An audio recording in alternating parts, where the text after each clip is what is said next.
Hey everyone, this is Grandmaster Max Illingworth, and in this video I'm going to play a Blitz game on chess.com, which you can see is already started. And yeah, I'll be able to share some of my thoughts and hope you can pick up some good ideas from the game. It's already sinking quite a bit, which means either my connection has died or apparently his connection died. So okay, he's playing the London. So let me show you a nice system of how to deal with it. So yeah, after c3, you should have played e3 or d5 instead. The problem with this move order for white is that when you play an early c3, you're often more vulnerable to a move like queen b6, and suddenly it's not so easy for white to keep both the b2 and d4 pawns well protected. I mean, you don't really want to play b3 because normally after b3 your bishop goes to b2, not to f4. On the other hand, if you play queen c2, then you can go knight c6 and still put that pawn under some pressure. So yeah, that's what I'll play, knight c6. So yeah, I'll play d5, and I'm actually already threatening to play bishop f5, because if he takes it, I'll have queen takes b2, and I'll be able to win the rook on a1. That's a really nice trick to know for dealing with the London, because it can get you a nice early initiative. I can even put the rook on c8 and sort of continue that attack down the c file later. After queen c1, it's actually kind of tempting to play knight a5 and try to get the knight into b3.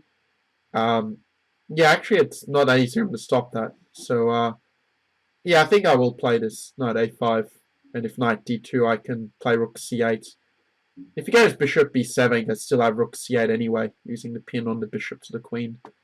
So it's kind of nice I have that resource available. And yeah, it's one thing I actually noticed from the last few games I've played on chess.com, that when you're sort of playing these relatively sort of low-rated players, let's say below maybe 400 or so, they often struggle a lot to deal with these sort of early attacks. So sometimes just taking the initiative can be the key to sort of winning the game. I know it's true in my own experience when I play on chess.com that the players I sort of struggle the most with are the ones who just keep putting pressure on me and keep asking me difficult questions each move. It's really tough to handle. Queen a4, I can even play bishop d7 to kick the queen again. And yeah, it's really hard for white to come up with a good move, I think, in this position. Maybe I can even just play e6 and develop normally from here. Can be one option. I'll wait and see what he plays, because yeah, just a lot of tempting options for black from such a position. So one nice thing about bishop c2 is it would allow me to trade queens quite quickly if I want to. But I might just start with e6 and kind of see what move he plays. I think if queen a4, knight c6, he probably has to go back with the queen anyway to make sure his rook is protected. So I'm just going to develop sort of quietly, and I don't really see what he can do, because bishop c2 is already a pretty big threat here, and I kind of wanted to play it anyway. So knight h4 is, let's say, not the most tenacious defense. Now I'll go for the endgame, saying it's up 2 pawns, and yeah, I mean, bishop b5 is not changing that much after king e7.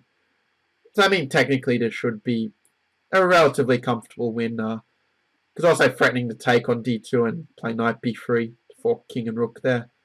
And yeah, he just resigned in this position. Because actually I remember quite a few people ask me, well, okay, how do you kind of convert a winning position?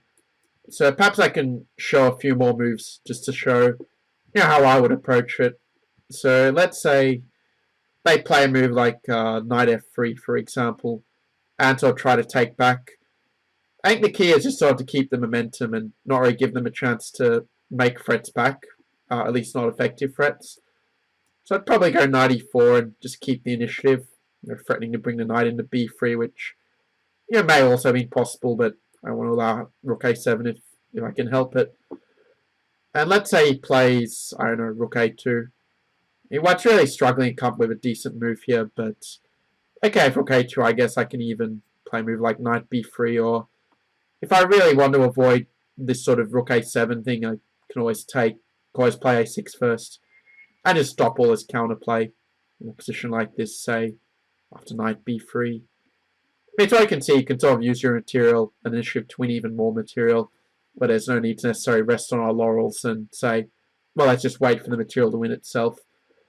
So yeah, I hope you found this useful in showing how to deal with the London system. Trying to scroll back. Okay, there we go. Yeah, I just want to show that white really should have played e3 or d5. If they go d5, I find that playing d6 and e5 is a pretty nice counter to gain a tempo on the bishop. Or if they play e3, you can still play queen b6 and go after this pawn. Or you can either play a d5 setup if you're a d4, d5 player normally. Or if you're a King's End player, you might like going for this sort of setup, which I've done in some games with decent results. I just play some setup like, let's say, takes, and I kind of go for some position like this. I just sort of go for the double fianchetto with b6, and if you don't want to have to learn a lot of theory, then this and playing for a queenside expansion can be a nice way to approach it. b5 and b4 eventually, because it'll break up their solid pawn chain. And e5 can also be a good plan if it's not so easy to expand on the queen side. So if they played an early a4 or something. So I hope you found these ideas useful for dealing with the London. If you're liking this content, then please subscribe. I look forward to seeing you in the next video.